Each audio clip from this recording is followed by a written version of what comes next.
profeta Ezequiel, no capítulo 37. Eu quero ler os primeiros 14 versículos desse texto extraordinário, dessa visão do vale de ossos secos. E tiramos aqui, irmãos, algumas lições para a nossa vida, para o nosso cotidiano, para a nossa caminhada. Diz assim, Ezequiel, o capítulo 37,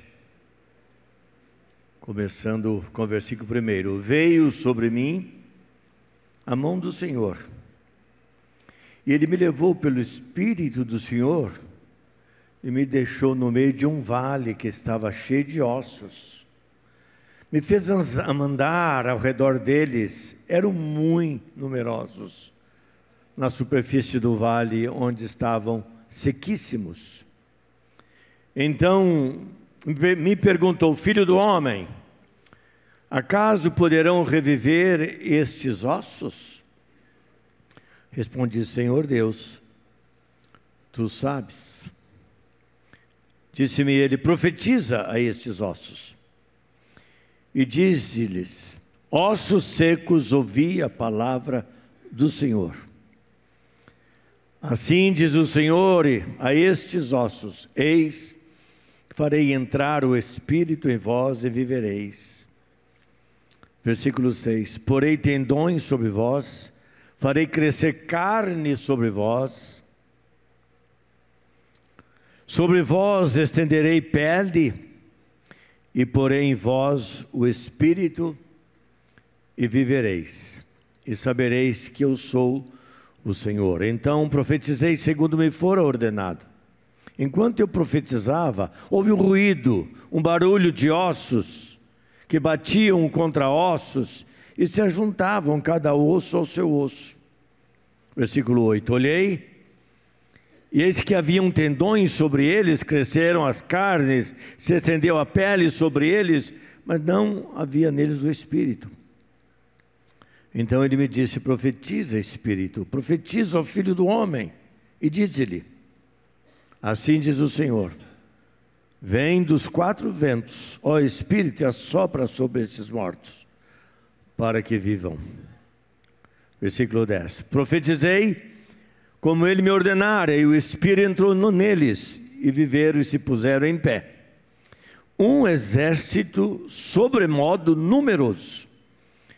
Então me disse, filho do homem, estes ossos são toda a casa de Israel. Eis que dizem, os nossos ossos se secaram, e pereceu a nossa esperança, estamos de todo exterminados. Portanto, profetize e dize-lhes, assim diz o Senhor Deus, eis que abrirei a vossa sepultura e vos farei sair dela, ó povo meu, e vos trarei a terra de Israel. Sabereis, versículo 13, que eu sou o Senhor, quando eu abrir a vossa sepultura e vos fizer sair dela, ó povo meu, porém em vós o meu Espírito, e vivereis, e vos estabelecerei na vossa própria terra. Então sabereis que eu sou o Senhor, disse isto, e eu fiz, diz o Senhor. Pai Santo, obrigado por essa palavra, por esse texto, por essa experiência do profeta Ezequiel, maneira como o Senhor trouxe o recado para o povo de Israel, teu poder do nada fazer tudo, fazer ossos virar pessoas. O Senhor é o Deus do milagre. Ministra o nosso coração. Se alguém entrou aqui, Senhor, nessa noite em desespero, pessoa entristecida, abatida, decaída, oprimida, doente, que seja a noite do teu milagre nesta vida. Esse é o lugar do milagre. Quando o povo de Deus se reúne, o Senhor se move. As coisas acontecem. Porque o Senhor é todo poderoso no céu e na terra. Que as palavras dos meus lábios, meditar do meu coração, sejam agradáveis na tua presença. Deus meu, rocha minha, Redentor meu.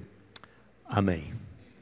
Quero falar hoje, irmãos, quando tudo parece ter acabado. É o nosso texto baseado nessa experiência tremenda que Ezequiel teve. Quantos de nós aqui já lemos esse texto? Não sei quantos sermões você já viu alguém pregar sobre o vale dos ossos secos. Mais uma vez, nós queremos lembrar a importância de que nosso Deus é soberano, nosso Deus é poderoso, nosso Deus age de maneira que o homem nem imagina como. Não há nada que Ele não possa fazer. E esse texto reflete a grandeza poderosa de Deus. Irmãos, esta visão, capítulo 37, que eu li nesses versículos de Ezequiel sobre, então, o vale dos ossos secos, simboliza a esperança, uma mensagem de esperança que nasce em um meio de tragédia e a capacidade de Deus de transformar situações, circunstâncias de morte, de desespero e de dor. Por isso, o texto fala de uma experiência que só Ezequiel teve. Eu me lembro, décadas atrás, um testemunho que eu vi de uma famosa atriz brasileira. O nome dela, não sei se ela está viva ou não, mas era Sônia Marta Anderson, era o nome de atriz, mas o nome dela era mais Marta Anderson, e o nome real era Sônia Marta Anders, era o nome desta atriz. Ela foi atriz de uma das grandes televisões do Brasil na década de 70. Se tornou famosa, fez muitas novelas, aquela antiga novela O Bem Amado, que a maioria daqui não é daquela época e não vai se lembrar, a não ser o povo da minha idade. Essa mulher, ela se tornou muito importante, famosa, ela queria ser famosa, a vaidade tomou conta dela, ela fez tudo que podia fazer para ser famosa e para ser atriz. Se tornou Miss Brasil. De uma família política do Espírito Santo, foi para São Paulo. Acabou para crescer se casando com um dos diretores dessa televisão. Viveu no auge com a sua beleza. Para ser Miss tem que ser uma mulher bonita, não é? Porque se não for, não consegue. Mas no auge da sua carreira, aos 28 anos de idade, ela um dia amanheceu com um pequeno tumor na sua bochecha. Não sei se foi esquerda, acho que foi a esquerda. E era o início de um câncer linfático. Se hoje é difícil controlar esse câncer, imagina há tantas décadas atrás. E esta mulher, agora, não mais podendo ser o que era, esse povo ganha dinheiro e gasta dinheiro para manter a sua vaidade, seu orgulho, seu status. O homem abandona, os amigos somem. E ela ficou agora totalmente descartada, porque é uma mulher com um problema no rosto, a primeira beleza do rosto desaparece. E aquilo foi crescendo, foi tomando conta do seu corpo. Esse é um dos cânceres mais perigosos. A pessoa dura um mês e meio. E ela durou um pouco de tempo mais, mas ficou uma mulher feia, destruída. E no fim, o que sobrou foi que ela, sem dinheiro, sem nada, foi parar num quarto próximo já do necrotério daquele hospital, porque o lugar que ela ia para lá, ela ia morrer. Foi deixada, abandonada nesse quarto, apenas com a visita médica, para não deixar a pessoa morrer à míngua, mas a sorte dela já tinha sido lançada, a morte. E o quadro dela era este: para mim, tudo acabou. Não há mais esperança. Isso que tomou conta da vida dela. E naquele testemunho que ela contou, imagine se você for vasculhar o YouTube, você pode encontrar esse testemunho. Ela, antes da morte, possivelmente ela morreria naquela noite. Ela era espírita, ela era cheia de religiões, ela adorava tudo que desse fama e projeção na vida dela. Ela disse que fez uma pergunta e gritou de tal forma no quarto: se Deus existisse, que Deus olhasse para ela. Diz que o hospital inteiro viu aquele grito final, como de alguém que não aguentava mais, no desespero, não só da dor, não só do caos emocional de uma Miss virar praticamente uma pessoa que ninguém queria ficar perto, que ela, naquela noite, algo extraordinário aconteceu na vida dela, quando ela disse: Deus, se o Senhor existe, olha para mim. E ela foi descrevendo, irmãos, a sua história aí. Naquela madrugada ela teve uma experiência muito forte. Ela sentiu a presença de Deus sobre ela. De repente aquele câncer que matava começou a desaparecer. E ficou apenas uma cicatriz na sua face. Ela saiu do hospital, ela foi curada. E ela lembrou de uma empregada que era evangélica, e ela procurou essa empregada, porque agora ela queria, na verdade, saber mais sobre Deus. E ela foi inteiramente curada, e começou a viajar pelo Brasil, para dar testemunho o que Deus fez na vida dela. No exato momento quando ela disse: para mim não há mais esperança, tudo acabou. Praticamente, irmãos, é essa a esperança e a experiência de Ezequiel aqui nesse texto. Quando a palavra de Deus deixa muito claro, quando começamos a ler os versículos da palavra de Deus, em que mostra Deus fazendo de ossos a construção, a volta de vidas. E o nosso Deus tem esse poder para fazer não só isso, mas muito mais do que isso. Porque do nada Ele criou todas as coisas. Da maneira como Deus é tão perfeito, quando começamos a pensar quem nós somos, como é o nosso cérebro, as comunicações internas do nosso cérebro, o coração, as veias, a nossa própria vida, nós somos um verdadeiro milagre. E sabe, meus irmãos, minhas irmãs, nesses anos de pastoreio, quantas e quantas vezes nós ouvimos esta mesma pergunta, essa mesma inquietação: para mim não há mais esperança.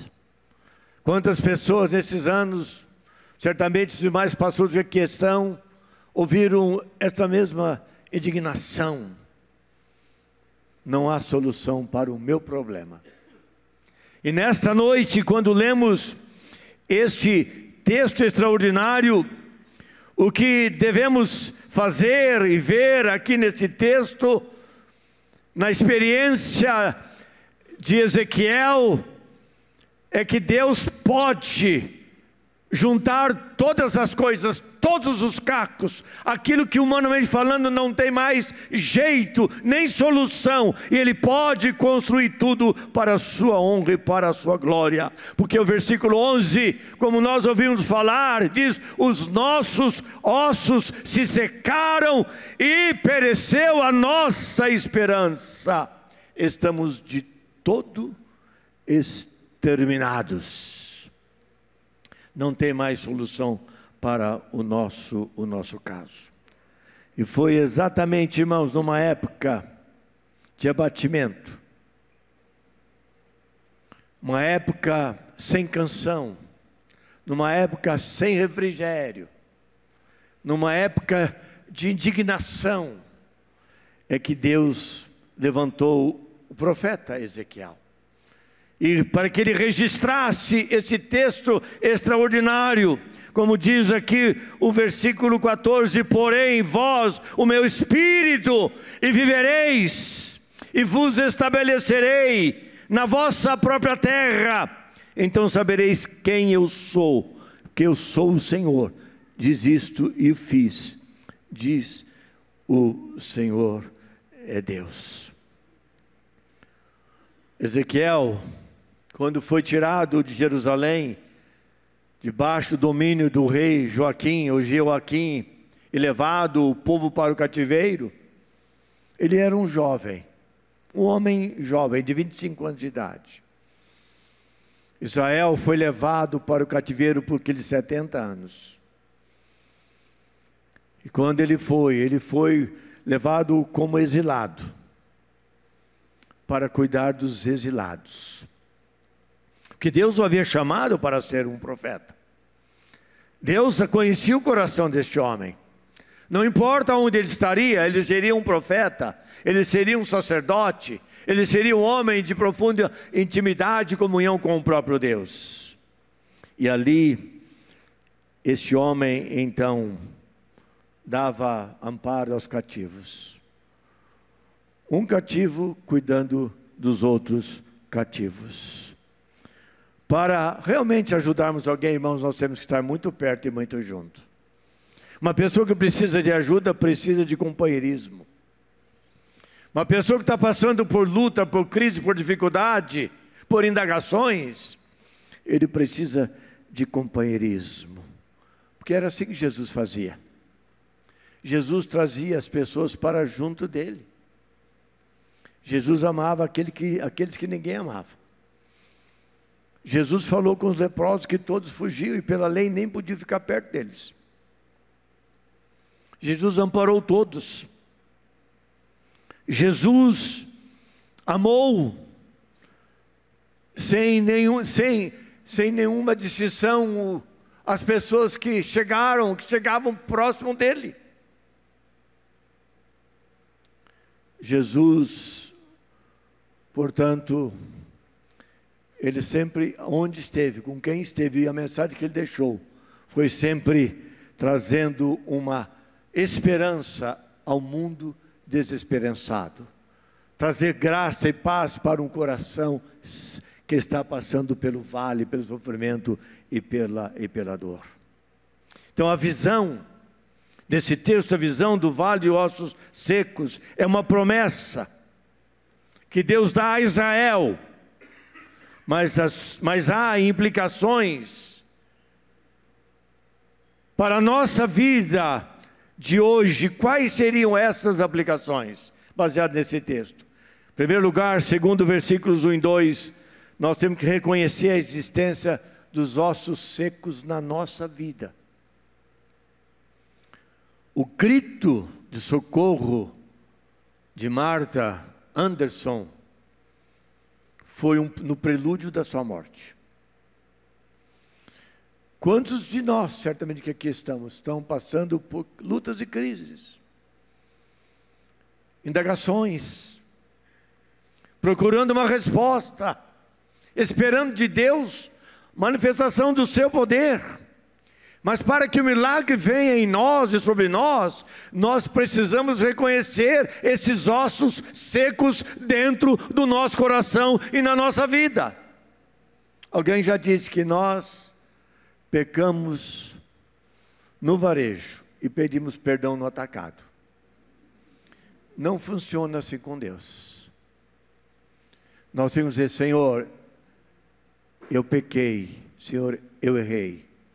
Senhor, eu fiz isso, eu fiz aquilo. Senhor, eu não agi de forma honesta. Eu não fui uma pessoa polida, eu não fui um servo, eu não fui uma serva. Eu quero que o Senhor perdoe a minha vida. Então, em primeiro lugar, meus irmãos, nesta noite, cada um de nós aqui, precisamos reconhecer os nossos ossos secos. Todos temos ossos secos. Alguns que estão, na verdade, dominados, já morrendo espiritualmente falando. Pessoas que já estão no processo da morte espiritual. Aqui na visão, irmãos, a primeira coisa que Deus fez foi levar o profeta Ezequiel para ver os ossos secos. Isso significa reconhecer a existência daqueles ossos. Porque daí ele poderia testemunhar do milagre que Deus iria fazer. Falava sobre Israel. Israel estava destruída. Os muros quebrados, derrubados, as portas do templo estavam queimadas, retiradas, tudo em ruína. O povo levado para o exílio. Irmãos, às vezes a gente acha que isso é pouco, porque nós não entendemos o pensamento judaico. Para o judeu, Jerusalém é a cidade santa. Para o judeu, Deus está no templo. Nós até trazemos muita coisa de judaísmo. Nós falamos assim, aqui é a casa de Deus. Isso aqui era um salão de dança. Quando nós não estamos aqui, isso aqui é um lugar vazio, que vamos respeitar, porque nós consagramos. Mas isso aqui é um prédio. Deus está em nós, mas para o judeu não. Deus estava no templo. Tirar o povo do templo era o maior castigo que poderia sofrer. Não era um castigo físico, não era uma dor no corpo, mas não ter o Deus para adorar, porque Deus ficou lá em Jerusalém. Graças a Deus que nós não pensamos assim, porque Deus não age assim. Deus é um Deus onipresente. Ele está onde eu estou. Qualquer lugar que eu estou, Ele está. Porque Ele está em mim, Ele está em você. Mas para o judeu, não. Foi um grande castigo. Tudo foi destruído e acabado. E agora Deus começa a mostrar para Ezequiel o lindo futuro que Deus ia fazer com o povo, com Israel. Como Ele ia reconstruir tudo aquilo. O final do tempo em que eles foram para o cativeiro chegaria ao fim. Mas aqui há uma primeira lição que nos leva a reconhecer os nossos ossos. Isso pode significar, irmãos, que estamos espiritualmente secando. Você que não tem mais alegria na oração, você está secando. Você que não lê mais a Bíblia, a sua Bíblia não está sendo mais rabiscada nem escrita. Você não tem prazer na leitura da Bíblia, você não tem prazer na oração. Fala em oração, você fala, puxa vida, outra vez oração. Já oramos uma vez hoje, está muito bom. Você não tem prazer nas coisas de Deus, você não vê Deus agindo. De manhã cedo, quando o sol levanta, à tarde, quando ele se põe, quando vem a chuva, mesmo que seja chuva demais, nós precisamos, há um ecossistema ao nosso redor. Esse ecossistema tem que ser sustentado para a gente respirar bem, para ter comida, para ter os pássaros, mesmo que suja o carro da gente. Mas é um ecossistema, ele elimina muitas coisas ruins para nós. Há um ecossistema que Deus produziu para o nosso próprio bem.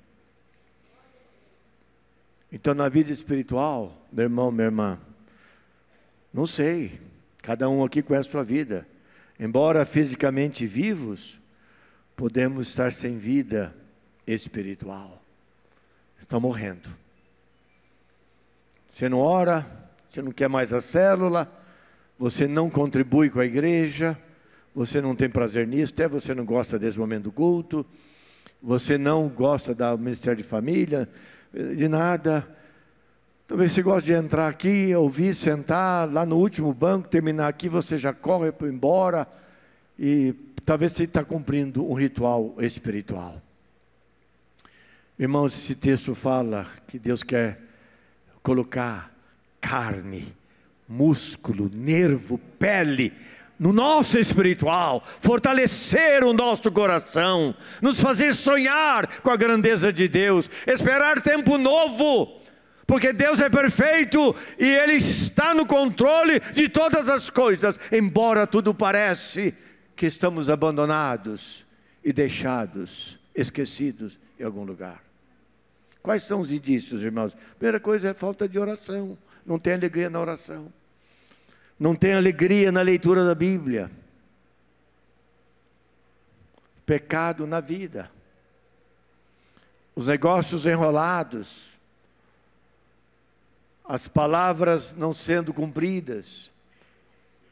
O marido não cuida, não respeita, não ama a mulher a mesma coisa com o marido. A família um caos. Cada um joga o problema do filho um no outro, porque você fez isso, porque você não cuidou. E nós vamos então, na verdade, irmãos, perdendo, virando ossos secos. Ossos secos. E essas atitudes matam, irmãos, a esperança. Ela esfria o nosso amor por Jesus. Ela faz morrer a paixão que o Evangelho gera no nosso coração, de que não há coisa melhor na nossa vida do que caminharmos com Cristo, que pode todas as coisas em todos os momentos da nossa caminhada. E também nos faz céticos diante de situação que Deus requer de nós fé. Tudo é possível aquele que crê, disse Jesus. Sem fé é impossível agradar a Deus. E tudo isso vai secando, desaparecendo do nosso coração. Precisamos admitir, então, nossa necessidade da ressurreição cotidiana.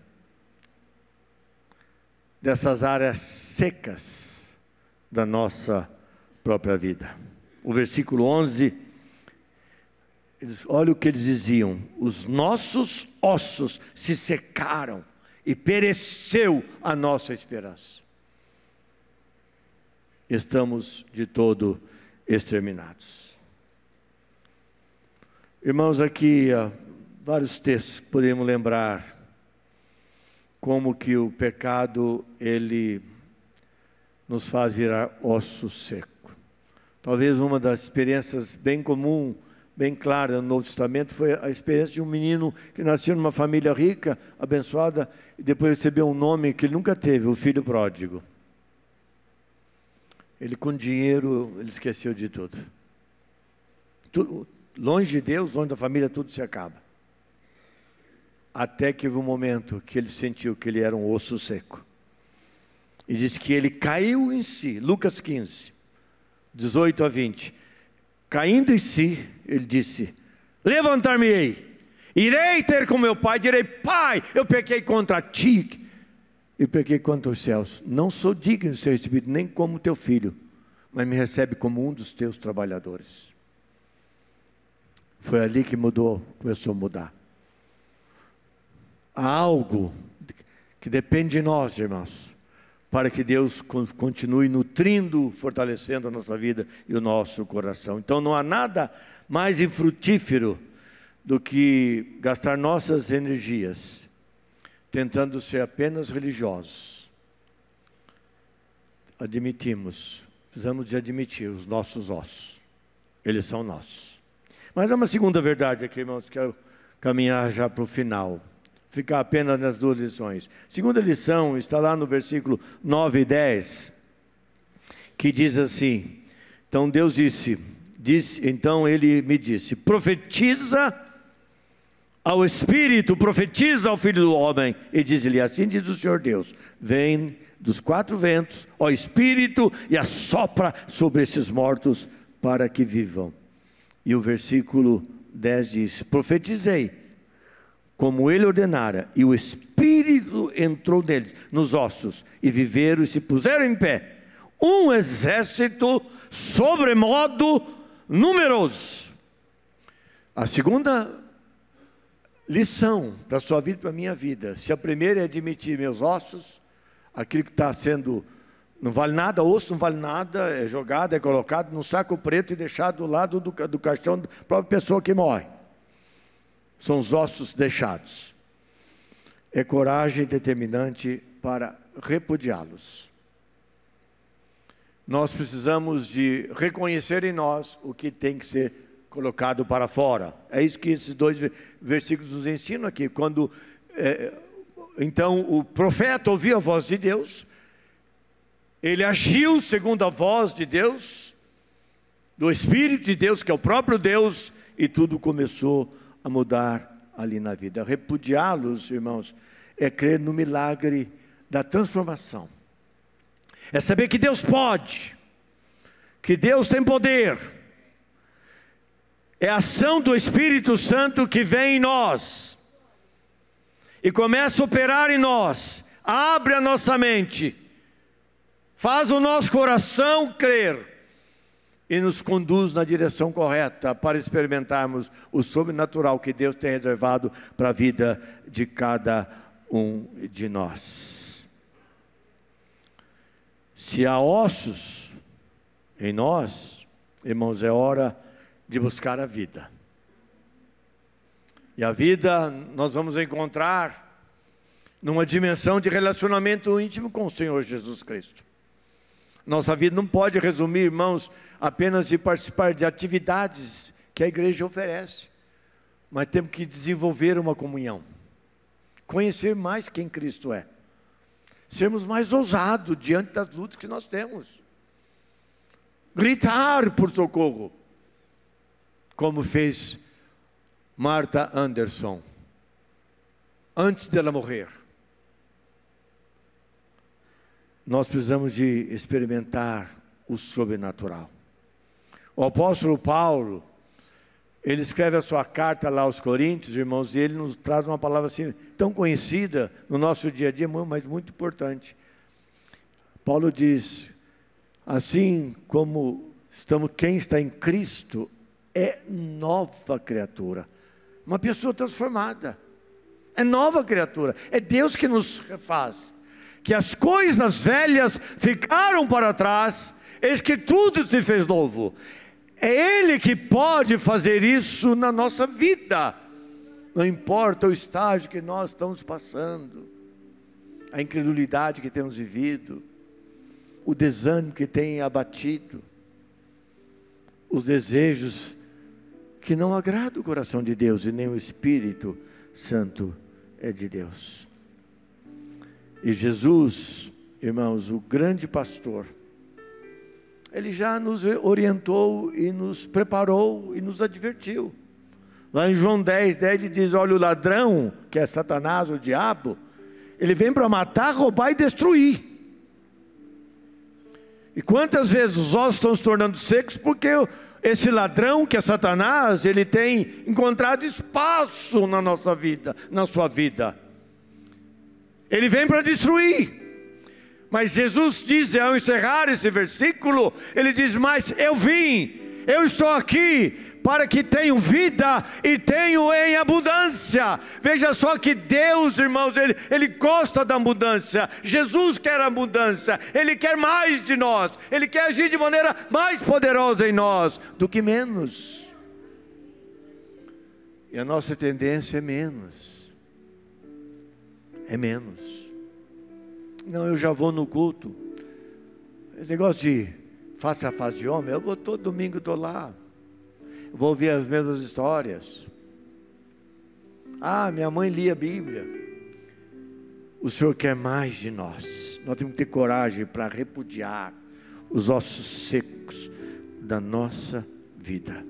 E no capítulo 36, eu li o 37, 36. Deixa eu ler aqui uns versículos. Versículos 26 e o 27. Ezequiel falando sobre a restauração de Israel. É o mesmo contexto. Ele diz, dar-vos-ei coração novo, e porei dentro de vós espírito novo. Tirarei de vós o coração de pedra, a incredulidade, o sussurro de Satanás, e vos darei coração de carne. A vida. E o 37 e o 27 diz, porei dentro de vós o meu espírito, e farei que andes nos meus estatutos, e que guardeis os meus juízos, e os observeis. Irmãos, que coisa maravilhosa é o desafio do chamamento do Senhor para uma vida nova, uma experiência nova e transformadora no nosso próprio coração.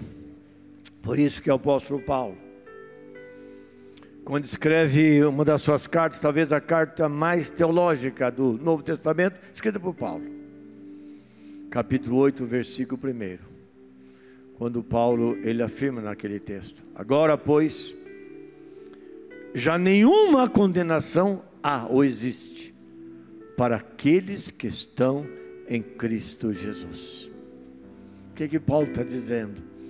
Que em Cristo Jesus nós renascemos, que em Cristo Jesus nós somos libertos, que em Cristo Jesus nós somos salvos, que em Cristo Jesus nós somos mais do que vitoriosos.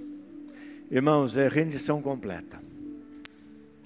Esse texto do Vale dos Ossos Secos, essa conversa íntima de Deus com o profeta, mostra esse relacionamento, mostra que, na verdade, há lugar para a ressurreição, novas experiências, poder de Deus ser reconstruído dentro da nossa própria vida, e nos fazer fortes na fé com o Senhor. Porque o Espírito Santo, Ele é o autor da preparação e do enchimento do Espírito Santo na nossa própria vida.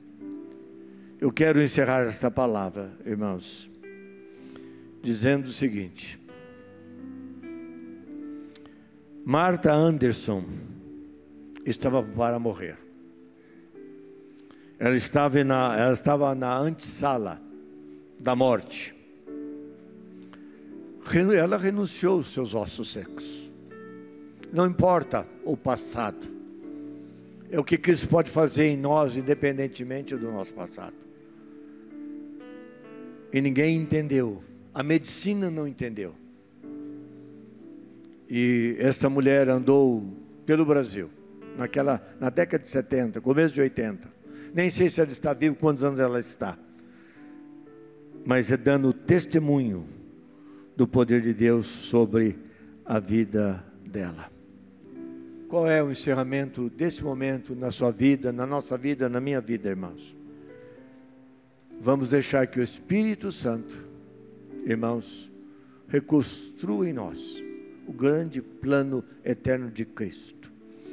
Ele nos chamou, e tudo Ele fez, para andarmos em novidade de vida. Jesus é a resposta, todo anseio do coração, e é o único que pode refazer os nossos sonhos e os nossos desejos.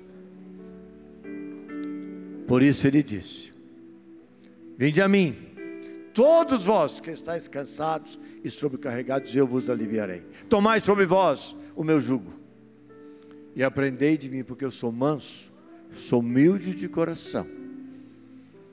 E Ele encerra dizendo: e achareis descanso para as vossas almas. É isso que Ele quer nos dar nesta noite, numa nova caminhada, um novo mover, uma nova experiência, com quem pode todas as coisas.